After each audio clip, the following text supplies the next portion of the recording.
What's up guys? Ito na naman si Kuya Sir at tatalakayin natin kung bakit nga ba dinudumog, pinipilahan si Diwata Pares Overload or particularly si Diwata. Unang-una lang dyan guys ay yung kanyang pagiging mabait. Okay? Napapansin nyo naman sa mga videos na na-upload ngayon sa social media ay makikita nyo doon si Diwata na napakabait. Okay?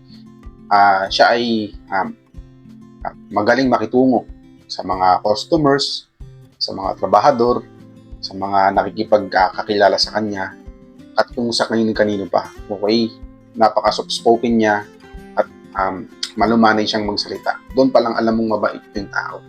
Kaya siguro siya nilalapitan at madaling kausapin. Pangalawa ay pagiging honest niya. Okay? Siya po ay totoo. Okay? Sa lahat ng kanya sinasabi. Kesyo ganito, nahuli siya, meron siyang kaso before, sinabi niya rin yan, at ang mga struggles niya sa pagnenegosyo, sinasabi niya rin yan. Sa mga nararamdaman niya, napaka-truthful niya sa sarili niya, sa ibang tao. Pangatlo ay pagiging marespeto. Okay? Nakikita niyo naman din sa mga videos na na-upload ngayon, nakikita niyo ang respeto ni Diwata sa kanyang mga trabahador, sa kanyang mga customers. Kaya may pabalik-balik talaga. Kumbaga, yung respetong binibigay niya, kahit anong edad ka pa, ano ang katayuan mo sa buhay, ay nire-respeto ka niya. Pang-apat ay yung pagiging good listener niya. Okay? Ako din, may napanood din ako na si Diwata ay napakagaling makinig. Okay? Lalo na nung bumisita sa kanya si Rendon Labador, nagsasalita si Rendon, si Alex Gonzaga, nakikinig lang siya sa mga sinasabi nila at hindi siya sumasabat. Okay? At tinatanggap niya yung criticism o yung mga pambabas sa kanya at nakikinig lang siya. Hindi niya pinapatulan at napaka-bait pa rin niya. At pinakikinggan niya ng mabuti yung bawat sinasabi sa kanya kung may concept ba yon or may kwenta ba yon sa kanya. Okay. Nire-reply niya naman ito ng mas magandang salita. Positive na comment. Okay? Doon pa lang, makikita mo talaga kung bakit talaga siya nilalapitan ng mga tao. Pang-lima ay yung pagiging reliable niya. Mapagkakatiwalaan. Okay? So, napapansin ko din sa mga videos, sa mga napanood ko before, na kung sinabi niyang ganito, ito yung makikita mo. Okay? Pag sinabi niyang ito yung lasa, ito yung gaano karami yung kanin, ito yung gaano karami yung kanin. Yung 100 pesos na only rice, only sabaw na kanyang Diwata Pares Overload ay totoo. Pang-anim ay yung kanyang pagiging humble. Okay? Sa itsura pa lang, not particularly sa kanyang itsura sa kanyang pormahan, sa kanyang image, sa kanyang overall na panlabas na anyo, ay hindi niya pinapakita na meron na siyang narating. Kaya may pera na siya, kumbaga. Hindi niya pinakikita na iba na ako sa inyo, na meron na akong narating, may pera na ako, may pambili na ako nito, may pambili na ako niyan. Kung ano yung suot niya day one, okay? Yung ano yung suot niya nung day one, yun pa rin until now. Kahit kabila-kabila na yung guestings niya, diba, nag-guesting pa siya sa Batang Quiapo, okay?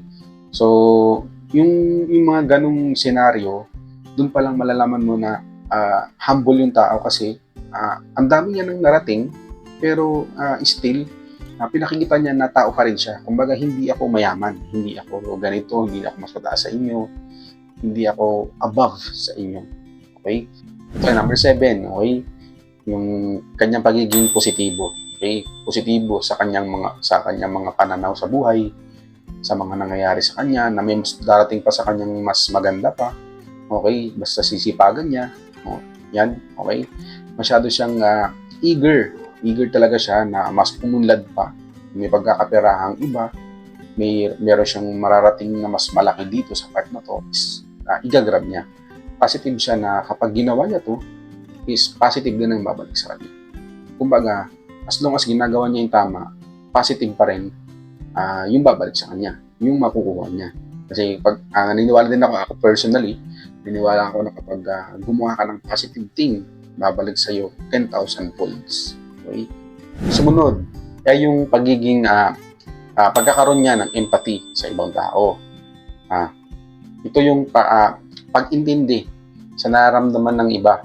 Okay? Sa mga nadadanas ng iba, mga nararanasan ng paghihirap or pagsubok ng ibang tao. Proof dito yung namigay siya ng 1K sa kanyang mga katabi sa negosyo, no? So, mapapanood nyo naman yun sa mga vloggers na nag-upload ngayon. Nagdoon din yun. Okay, napanood ko lang din yun.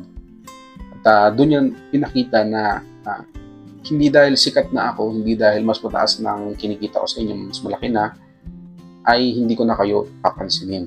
Okay? Kahit sa hindi tindero, hindi tindera, kahit sa normal na tao na kumakain doon, ay tingin niya pa rin tropa niya, okay, kapamilya. Kasi mayroon na din akong napanood before na binibigyan niya talaga yung mga wala. Yung talagang kulang yung pamilya, kinulang ng ganitong amount, sige, bayaran mo na. Sige, okay lang yan kahit magkano. Yung mga walang ganito, walang pamilya, binibigyan din. Okay? Yun yung isa sa mga magandang ugali talaga ni Tio. Sumunod guys is yung pagiging pasensyoso niya. Okay? Napakakalmado niya. Ang dami na nangyari sa buhay niya. Kabilang issue, kabilang pambabas sa kanya, sa ganito, sa ganyan, sa pinapaalis siya sa pwesto niya, di ba, ng mga otoridad. Pero, yung positivity niya at pagiging kalmado, nagjo-join yun together, di ba? Para mag-push forward siya at pagpatuloy niya yung kanyang gustong mangyari sa buhay niya. Okay? Na kailangan kong umunlad, kailangan kong ayusin yung sarili ko, kailangan ko hindi patulan yung mga nagbabasa sa akin, yung mga gustong pababain ako. Okay? Kailangan i-push ko pa yung sarili ko at maging pasensyoso sa lahat ng tao, sa lahat ng bagay. And last but not the least, okay, yung pagiging adaptable niya. Okay? Nakakapag-adapt siya sa paligid. Okay? Kahit saan siya magpunta, sino makasalumuha niya, kaya niyang paksamahan. Okay? Yung mga taong lumalapit sa kanya, mga nanghihingi ng tulong, mga gusto siya maka-collaboration, ay binibigyan niya ng tsansa at hindi siya nagpakatubiling tulungan yon. Okay? Na makisama doon sa taong yun. Okay? Baga, mataas ka man, kilala ka man, o hindi, papansinin ka niya. Nakakapag-adapt siya ng kanyang personality. Okay? Kaya niya makipag-usap sa kahit sinong tao, babae, lalaki, matanda, bata, sikat, hindi, kaya niyang kausapin. Okay? Isa yun sa napapanood ko, isa yun sa mga nakikita kong grabe tong taong to, na paano niya kausapin si Rendon, kakausapin niya si Alex, okay? Na-adapt niya yung sarili niya. Kung natatansya niya upfront yung ugali ng tao, yung personality ng tao, paano niya i-adapt yung sarili niya doon. Okay, ganun. May mga ganun talagang tao na magagaling. Ibagay yung sarili nila sa isang tao. At ito pa, ang bonus. Okay? Napaka-maka-Diyos ni Diwata. Okay? Palagi niyang nababanggit sa mga interviews na kaloob ng Diyos lahat ng nangyayari sa kanya. Okay? Sinipagan niya lang. Pero lahat ng nangyayari sa buhay niya, yung fame, money, okay? Yung lahat na nangyayari sa kanya, sa negosyo, sa mga tao na namimit niya, ay galing daw sa Diyos. Okay?